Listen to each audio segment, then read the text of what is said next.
Yeah. We're going live. We are live. We are Wings live. World. Party time. No, dude. Excellent. Week's End, not Wings World. Oh. God. You know what? We gotta go through this. We gotta hammer out this intro dance routine thing because we've been I know it's every terrible. time we do it and I see your dance, it makes me think of Wayne and Garth. Yeah. Maybe we need a little bit of that. We can do like I'm not doing that shuffle thing or whatever the hell it's called. We can do the flashback. All right, so we're gonna do things in reverse. I want you to talk about this awesome custom T-shirt you're wearing today. Thank you. I designed this T-shirt myself. Well, actually, wait a minute. No. So I designed it, but then Pete Nelson, who we work with, by the way, helped me make it high resolution to look good, balance the colors I made. I don't know why it's shiny. I don't order it shiny, but I designed it based on a VHS cover. Yeah. So Able Archer 83, as I'm sure everybody knows, is a very famous nuclear war game, and actually a NATO command exercise nuclear war game from 1983 that almost led us into a nuclear combat that would have been pretty awful. See, it's even got the back. Able Archer 83, baby. So yeah, I made this. This was my test. That is super nerdy. I want to get one that doesn't shine like this. That's actually screen printed. I think this was like it's almost like an iron-on, or I don't know what they did, but it was cool. Yeah. It's a good test. I like the design. I want to make some more retro T-shirts. So thank you for asking. Well, you know what?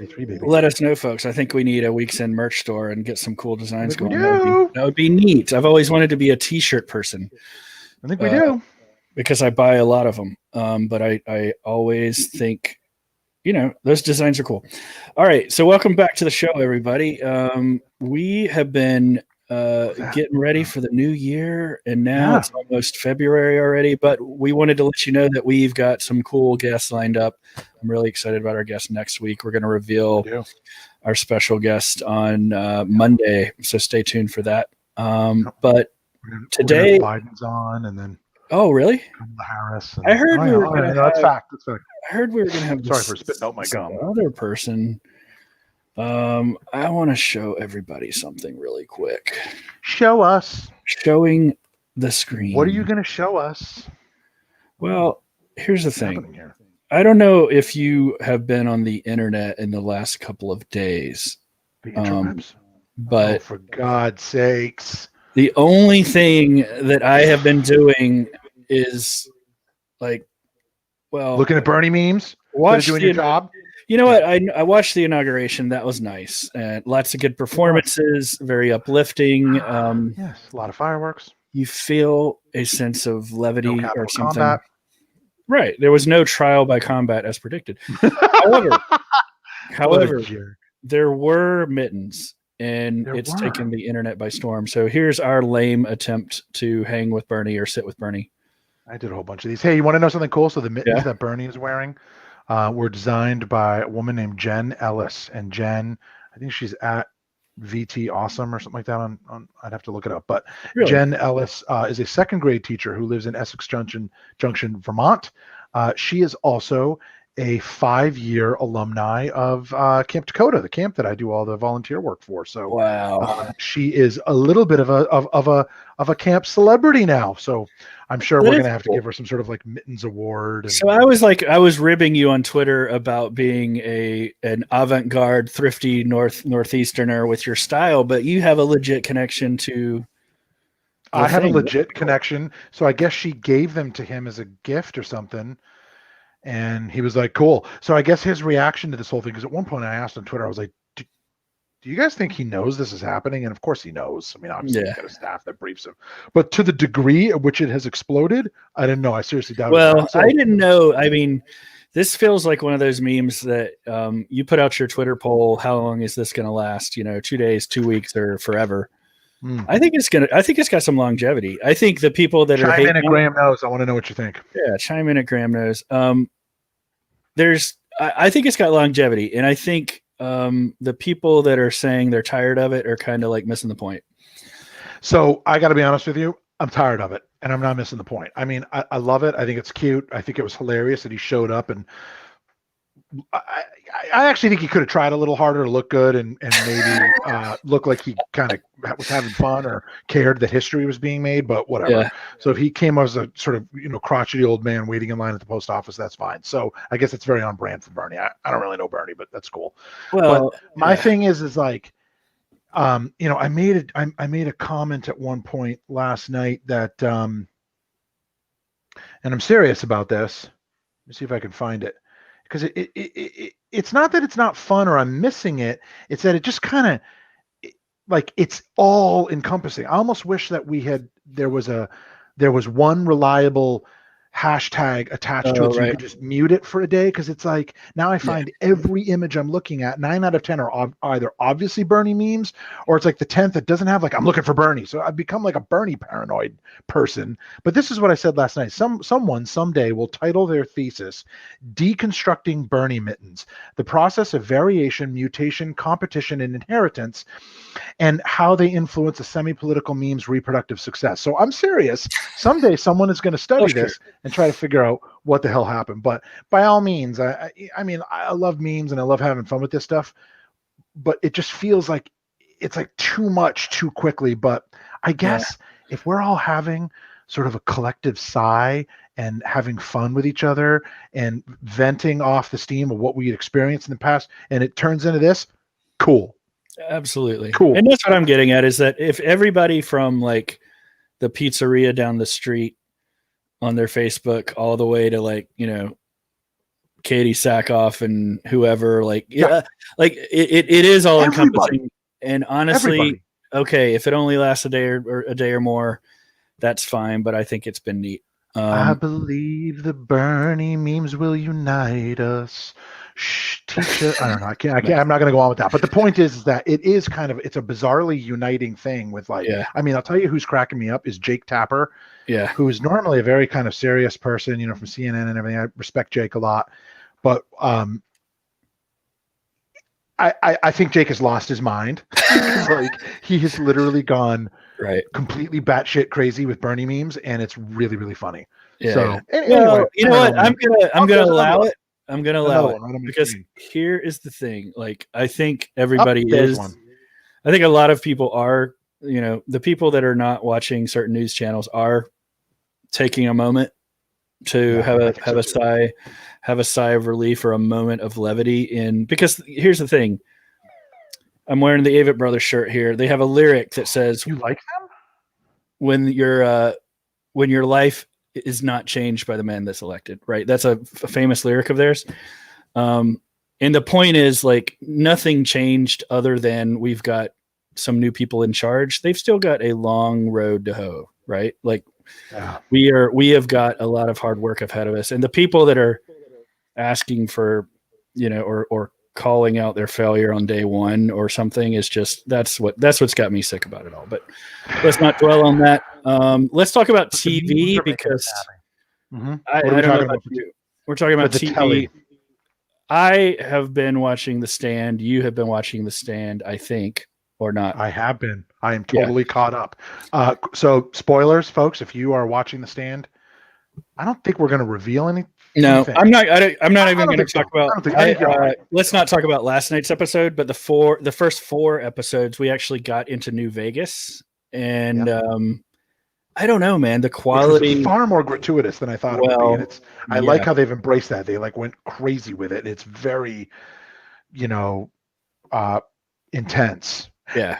I will say one thing I liked. I think it was the end of episode 3 or 4. I forget, but I thought it was very cool how the closing credits music was "Don't Fear the Reaper," which of course is the music that opened up the 1990s miniseries. That was when they showed Captain Trips being released from, or they showed the video after the guy ran. So I thought that that was there. There are some throwbacks that they're doing, but I got to tell you, dude, I really like this. The production value is awesome.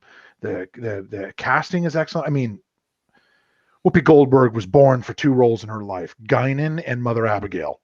Like, she's incredible. So, I would argue there's a couple more she's had that are, award worthy, but yes, I totally. And I don't. You're right. Everybody in this show, even the folks like, Greg Kinnear, right? Like Greg Kinnear's great. Great. I think it's hilarious that he's like smoking a weed vape the whole time. It's just really funny. I didn't expect that. So I also like how they've adapted the book a little bit. I'm very curious to see, for those of you who know The Stand, you probably know how it ends. I'm very curious to see, because what I've heard, and this is not a spoiler, this is commonly found, that they are not going for that ending. They are not doing the thing that happens at the end there. So, but it's interesting because in episode 4, they sure as hell hinted at that. So, because of what we saw Trash Can Man, right? Finally made his appearance. Right. So, I don't know. I guess the only thing I can say is MOON. That spells moon. Right. Yes. And I'm genuinely fearful for that, for the how the spies. I mean, we already know the fate of one. We don't know where the third is, and then our buddy is stuck in the middle. So it's going to be interesting. It's going to be very. I'm very, very, very happy with it. And let's talk about. Go ahead. Go ahead. Sorry. No. What's next? I was going to cut over to our favorite subject, which is space, and I'm excited. I know you are, about For All Mankind season 2. So I did not watch For All Mankind season 1. Now there's a technical reason for that, and there's a personal reason. The technical reason is I don't have Apple TV, so that kind of stops that. But I'm willing to. I said the same thing about CBS All Access. Like, I don't have that. I'm never going to get that. I'm never going to watch Star Trek Discovery. And then I went and got it, and I'm like, I should have had this the whole time. I'm an idiot. Yeah. So I'll probably do the same thing with Apple, right? But I'm not a big fan of the lead actor. That's the other problem. Yeah. Joel, whatever his name is. I mean, look. Well, why is your curiosity piqued now, though? Is it only because of where it's headed with? Yeah, but kind of like it caught my attention. Yeah, I mean, I know the premise of it, and I like the premise of it. It just seemed a little silly in season 1, but I think I may have misjudged it. And when I saw the trailer for season 2, I'll tell you another show that I terribly misjudged, WandaVision. And it's not a sexist misjudging. It's that because we get a lot of that. Like, remember Ghostbusters when they rebooted it with a female cast and all the guys out there lost their collective. I mean, that was fantastic. Loved that. So my issue is not that. It has nothing to do with that. My issue was that it just looked silly. I couldn't. It's the same thing. It's the same thing with season 1 of For All Mankind. And then when I sat down and watched WandaVision, I was like, wait a minute. There is way more at play here. There's something really cool going on. And when I saw the trailer, now granted they had, that remix of Sweet Dreams Are Made of This, and they showed all kinds of cool tech, and now they're in the 80s with the shuttle. Although I swear to God, if they try to land a shuttle on the moon, like, I'm done. But there's some really cool, I mean, first of all, shuttle would never make it out there, but there's some really cool stuff they're showing. So for me, it was like, you know what, maybe I just need to stop being a jerk and embrace it and try it out. And maybe I'll like it. So I got to watch Greyhound anyway, that Tom Hanks destroyer movie, because of my World War II work. So that's I do too. I need to see that anyway. So I guess I'll just try it out. But for me, WandaVision is not clicking for me. I don't know what it is. I just feel like I'm waiting for something that I don't know. I don't know. So I learned a piece today that I think may help. And again, I am not spoiling anything. This is, Google it. It takes place immediately after the events of Endgame. Right. Okay. So there's an interesting thing there if you think about it, because we all know what happened to Vision. Yep. So what I'm liking about WandaVision, and if you haven't seen it, I am going to ask you to pause for a minute and then come on back. I'm going to be real quick about this. If you just mute for like 30 seconds, you won't hear the spoiler. But the thing I like about it, Ryan, is that they're clearly stuck in some sort of simulation and they don't seem to know it. Yeah. And there's really interesting clues where, like, they get confused. So it's very Twilight Zone-y, and that's what I like about it. Episode 1 was a bit much. It was kind of like, okay, are we going to show? And then it was like the last few seconds they show something's going on. But there's more of that in episode 2, and I want to see episode 3 tonight. So I guess for me, first of all, I'm in the show hole. I got nothing better to do. But second of all, it's very interesting. So I'm going to stick with it. And I didn't think I was going to watch it. And and I like it. There's I'm gonna give it. I'm gonna keep trying, but for me, it's like it's a short Yeah. episode, but yet it feels like it's moving slow, and Yeah. I don't know what it is. I can't even quantify it. I do like the metaphors. I do agree that they're in a simulation. They're either stuck in Wanda's head or Vision's head or something. Him going to the office and wondering why they're computing things like obvious. I mean, which was goofy and cool. So it's like a holodeck where there's limited, like it stops. I guess what I'm trying to say is he's not finding an answer. Like, well, what do we do here? What did we make? Well, we check our reports for things that we import and export, or whatever the guy said, right? So when they reach the limits of that, whatever it is, and we don't know what it is, a simulation. I'm going on way longer than 30 seconds here, by the way, for you spoiler people. But anyway, I'll stop. It's very interesting, and I'm curious to see where it goes. And I mean, I'm stuck in the same weird simulation rut they're stuck in anyway, so why not? Pandemic. So now that you signed up for CBS All Access, are you going back to? I haven't asked you this, Stephen. Are you going to go watch Discovery now, or are you already in it, or what? So I tried, kind of like with Picard. I tried. I'm gonna keep trying. I want to watch Lower Decks. Okay, but it's not clicking for me. And the thing is like Next Generation. Now, I was a lot younger, but it clicked for me immediately and is a lifelong passion. The movies clicked for me immediately. Even the original series clicked for me. This isn't clicking for me. And I don't know if I just feel like it's messy or like Picard, it just kind of felt like they were trying too hard. Yeah. It's kind of like with third Bill and Ted movie. Like I want to watch it and I want to love it. But they're like trying too hard. So I don't know, dude. I'll have to. Maybe I just need to get it. Maybe I just need to stop being a miserable bitch and just get into it. I mean, I don't know, dude. Well, this is the way I'll describe it. Each of the 3 seasons have been like almost like an anthology where they've completely rewrote the show. Like it's each season is different. But I will say it takes a while for me. It takes a while to get into it. It's almost like you're not sure if you're going to like it in the first half of the season, and then it starts to jail. That's what I've found. And it's been that way for each season. I love your Southern accent. Jail. It starts to jail. Starts to prison, even though I knew you meant GEL, gel. Yeah. But you're like, it starts to jail. Well, they got AVETs in the jail. These doohickeys, and they have doohickeys. These no, I'm sorry. Well, I do declare this is phasers. Friday. All right, man. Set your phasers to. Try it. Hopeful. Yeah. All right. Okay. Last TV subject, and then we're going to talk about movies and games. Last TV thing for me is just I have been binge rewatching a series with my wife. I don't know if you remember the show or watched it back in the mid-aughts called Brothers and Sisters. It's a series that was on ABC, 5 seasons. This is back when they still did full run, like 24 episode seasons. So 5 seasons of 25. Like it's a that's an investment. It's an investment, and but it's a family. So the matriarch is Sally Field. She has several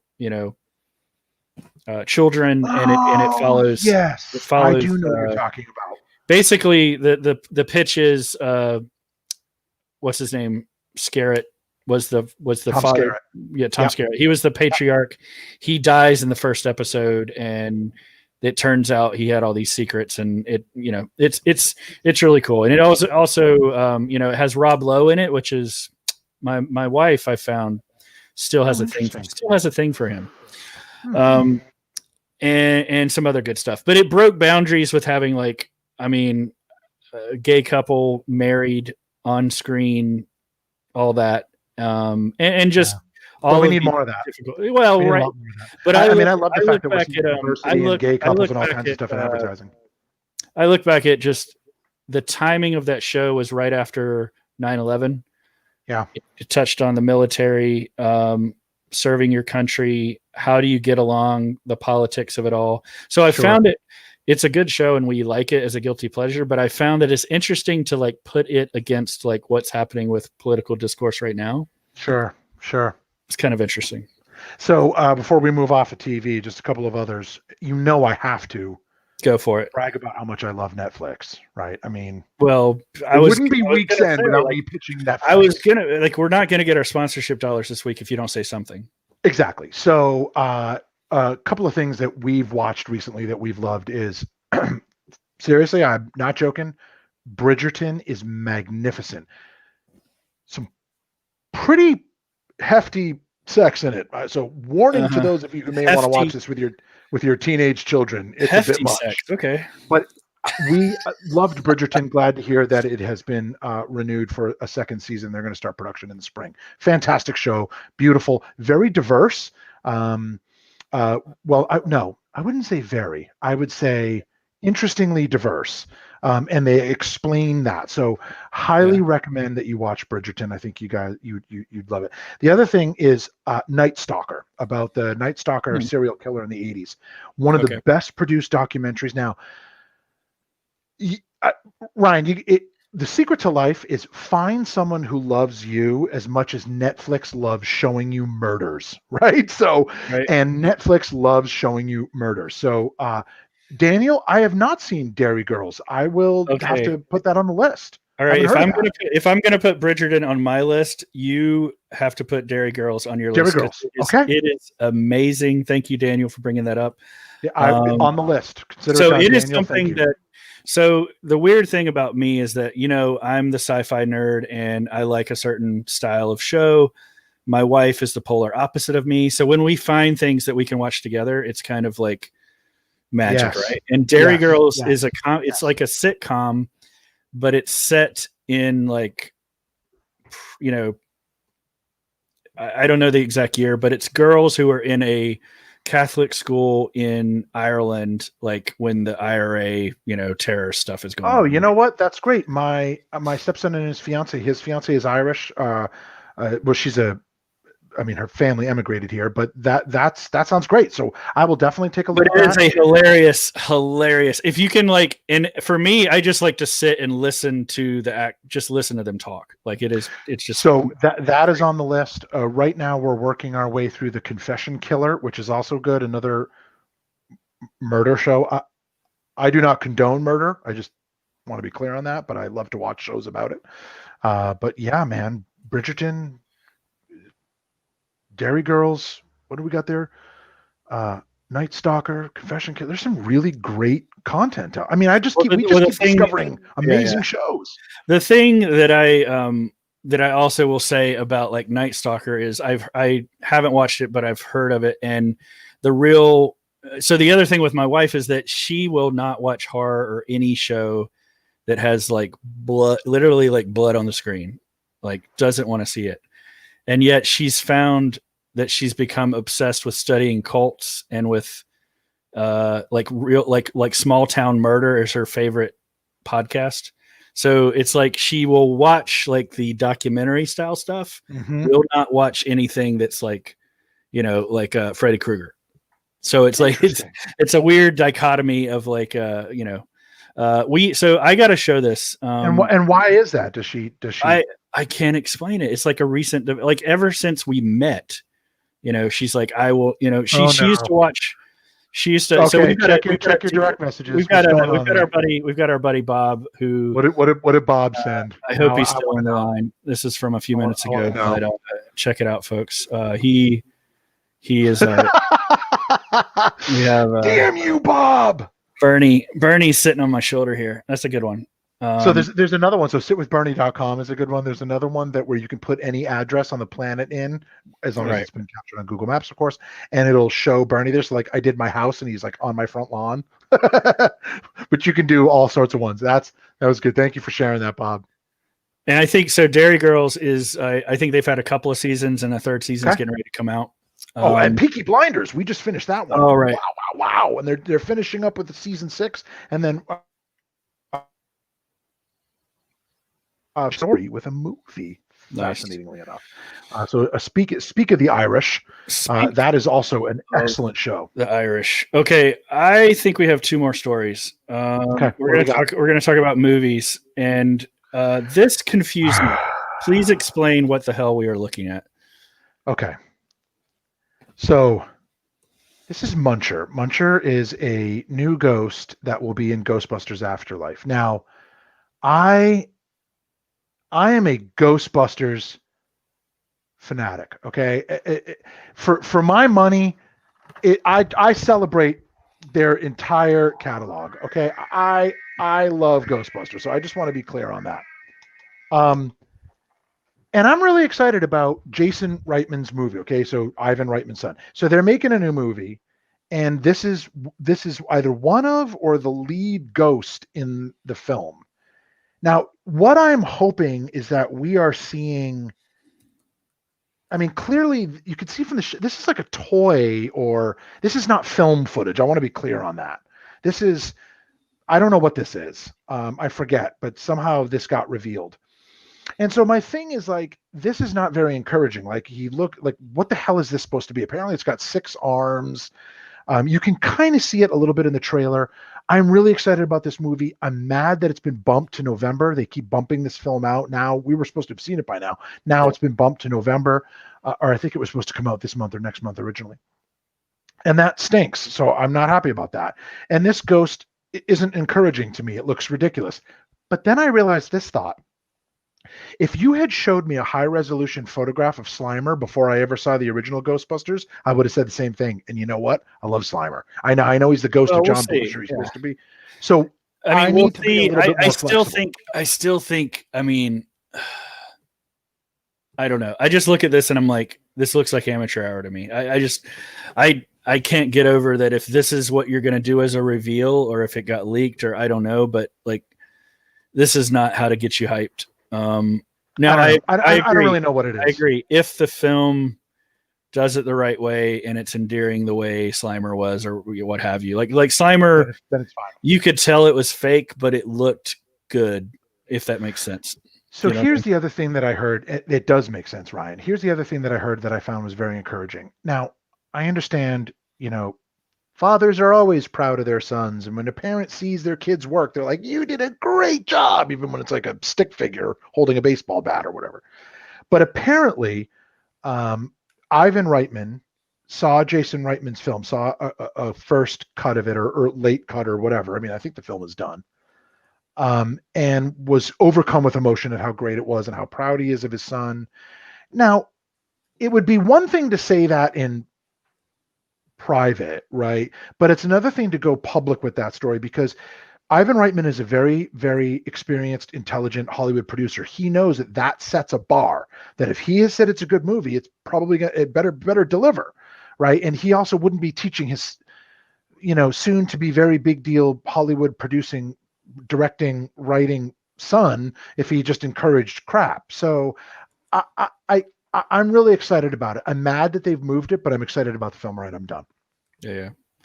Well, yeah. I agree. I just think because of the unfortunate nature of like the reaction to the previous film reboot, I just think you got to be extra careful. I don't know. That's all. No, and I agree with you, but I'm excited. And honestly, I like Justified or not. I like Justified or not. And I did, and I like it as well. Yeah. Yep. All right. I think you have, we have a couple of minutes, and I think we just have a couple more things, but you like to like put in these random stories that I have no idea what you're going to talk about. And then I find out on air.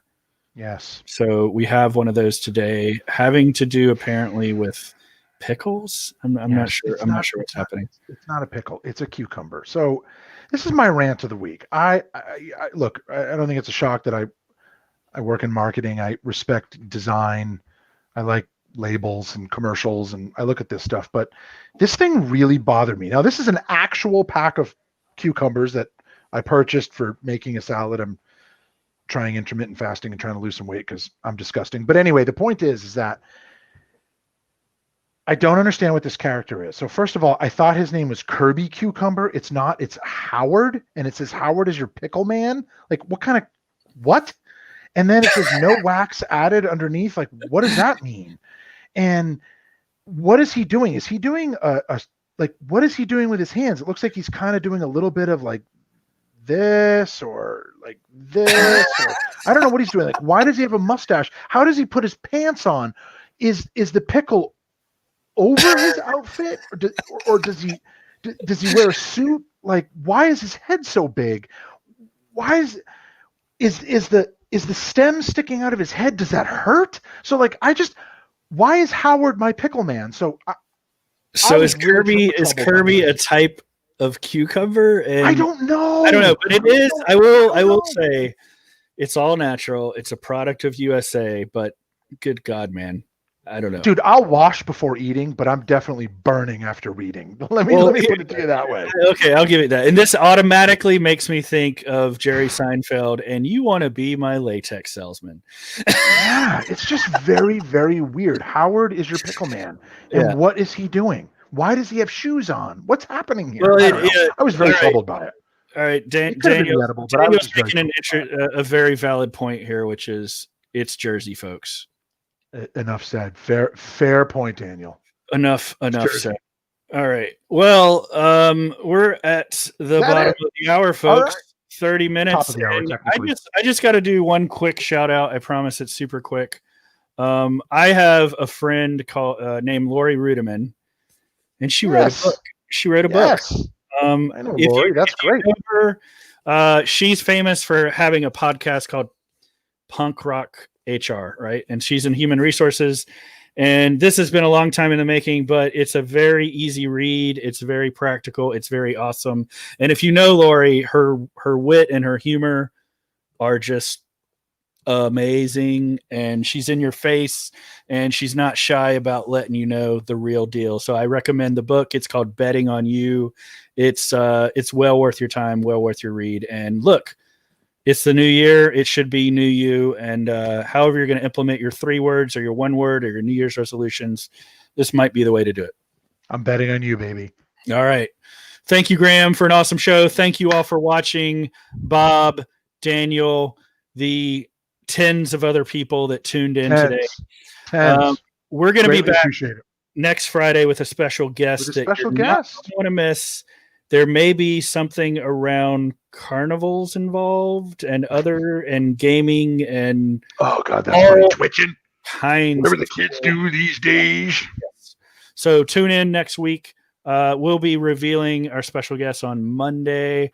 Thanks for watching, everybody. This is Weeks In. My name's Ryan, aka the RAB on Twitter. This is my co-host, as always, Mr. Graeme Noseworthy. Follow us and let us know what you think.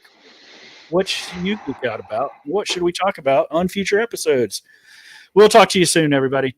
See you later, Bernie memes. Bye.